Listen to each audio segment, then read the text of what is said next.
Olá, sejam muito bem-vindos. Hoje é segunda-feira e, como tal, cabe-me a mim, Mariana Leitão, estar aqui convosco para mais um Ao Final do Dia.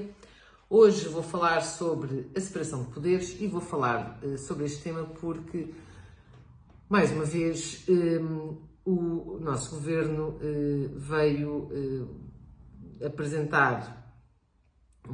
ou deu entrada numa proposta de lei no Parlamento em que claramente há um claro atropelo da separação de poderes essa essencial num Estado de Direito. O que está em causa aqui é a transferência dos gabinetes nacionais da Interpol e da Europol, que estão na dependência da Polícia Judiciária, para o ponto único de contacto,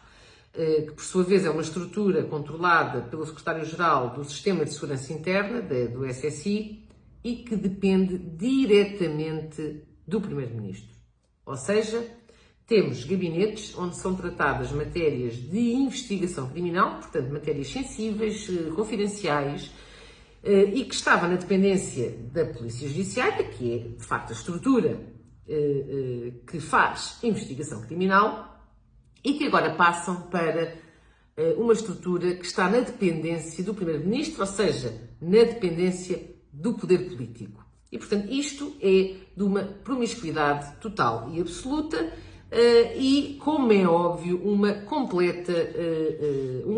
atropelo à separação de poderes. Quando se tornou público, no fundo, esta proposta de lei, vieram vários interlocutores dizer que, nomeadamente o secretário-geral deste Sistema de Segurança Interna, dizer que esta transferência era uma transferência meramente física e que, portanto, do ponto de vista da informação e do tratamento da informação, que ela seria apenas feita pela Polícia Judiciária e pelo Ministério Público. E fica a questão, se isso é assim, então porquê que isso não está refletido na proposta de lei? Porque a proposta de lei não diz nada sobre ser a PJ e o Ministério Público os únicos a terem acesso à informação. E é-nos dito que, mas isso vai ficar escrito nos decretos de lei da organização da própria PJ e do ponto único de contacto. E mais uma vez, mas porquê que não está na proposta de lei? Porquê que não está na lei geral? Porquê é que uma matéria destas, com esta sensibilidade, não está refletida na lei? E, portanto, ficam estas dúvidas que, obviamente, levantam uma série de suspeições,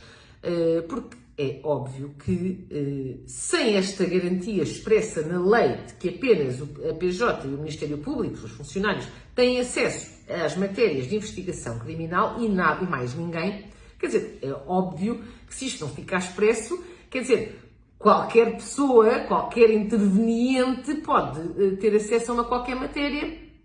sensível. E isso então, quer dizer, já seria isso já nem era um atropelo da separação de poderes, já era quase um atentado e a anulação da separação de poderes. Mas a verdade é que isto não está escrito e tem de estar escrito. E isso é fundamental. E pelo que se percebeu, o próprio Presidente da República, se tiver dúvidas sobre este diploma, que garantidamente ou expectavelmente irá ter, vai pedir a fiscalização da proposta de lei. De qualquer forma, mesmo que essa questão fique garantida na lei, ou seja, mesmo que fique expresso na lei que apenas os funcionários da Polícia Judiciária e do Ministério Público têm acesso a estas matérias de investigação criminal, é preciso lembrar que estas investigações podem muitas vezes incluir titulares de cargos políticos, inclusivamente, e que, mesmo isto estando expresso na lei, o facto de se estar a permitir que gabinetes de cooperação internacional, no fundo, fiquem centralizados numa espécie de Secretaria de Estado dependente do Poder Executivo, é abrir a porta, de facto, a situações profundamente incorretas e que, de alguma forma, violam esta separação de poderes que é essencial. E, portanto, mesmo ficando lá escrito,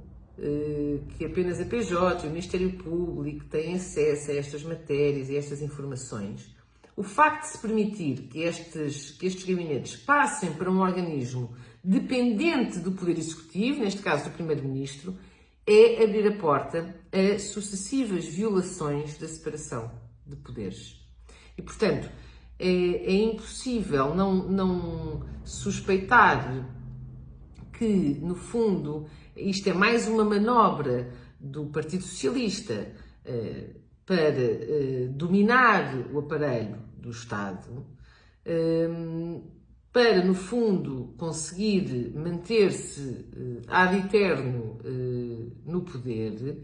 e, claramente, que se para isso tiver de ir atropelando a separação de poderes, também não me parece que vá ter grandes problemas de consciência com isso. E, portanto, o que estamos a assistir é, mais uma vez, a um aproveitamento da maioria absoluta para levar a cabo uma determinada agenda que não é de todo a agenda que o país precisa, mas sim a agenda que mais convém ao Partido Socialista. Muito obrigada a todos e até para a semana.